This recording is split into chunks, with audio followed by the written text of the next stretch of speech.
پاک پڑھیے۔ الصلاۃ والسلام علیکہ یا سیدی یا رسول اللہ۔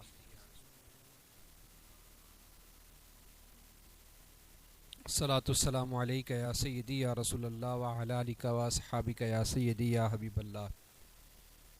آج کی رات اس کو شب برات بھی کہتے ہیں۔ بڑی برکتوں والی رات ہے، بڑی عظمتوں والی رات ہے۔ اس رات اللہ تبارک و تعالی کئی جہنمی کو جہنم سے آزاد کر دیتا ہے، اور یہ ایسی برکتوں والی رات ہے کہ اس رات میں بندے کا رزق لکھا جاتا ہے۔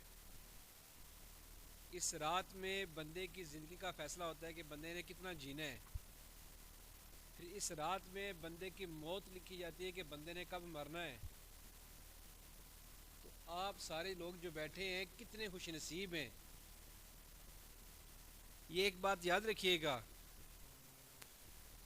کہ رب کے ذکر کی جو محفل ہوتی ہے نا، رب کے گھر میں جو آنا ہوتا ہے، آسان سی باتیں آتے ہیں وہیں جنہیں سرکار بلاتے ہیں۔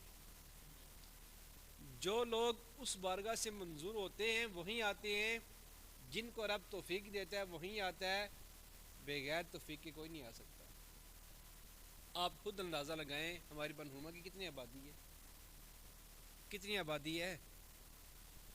میں یہ وثوق سے کہتا ہوں، مصلی رسول پر بیٹھا ہوں کہ ایک محلے کے بندے بھی نہیں ہیں بیٹھے ہوئے، ایسے ہی ہے۔ کوئی کسی ایک محلے، پورے محلے کے اگر بندے ہیں نا تو یہ بندے بنتے نہیں، تھوڑے بندے بیٹھے ہوئے ہیں۔ میں ایک بات سمجھانا چاہ رہا ہوں آپ کو کہ اتنے بندوں میں سے موڑ سے نیچے اترے نا، وہ پوٹھی روڈ تک پوری ٹاؤن میں سے رب تعالیٰ نے آپ کو چن لی ہے۔ رب تعالیٰ نے آپ کو چن لی ہے، آپ آ کے رب کے گھر میں بیٹھے ہوئے ہیں۔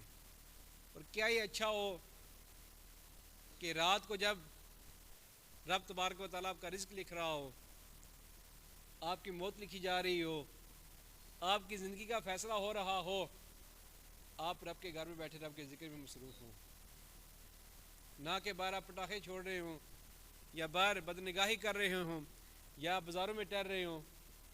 کیا یہ اچھا ہو آپ رب کی جو ہے وہ ذکر میں مشغول ہوں۔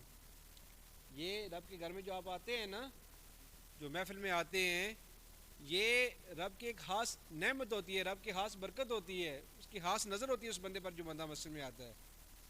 تو کوشش کیا کریں یہ جو محفل جو نعت پڑھتے ہیں نا، ساتھ مل کر پڑھا کریں تاکہ آپ کا بھی حصہ شامل ہو جائے ساتھ۔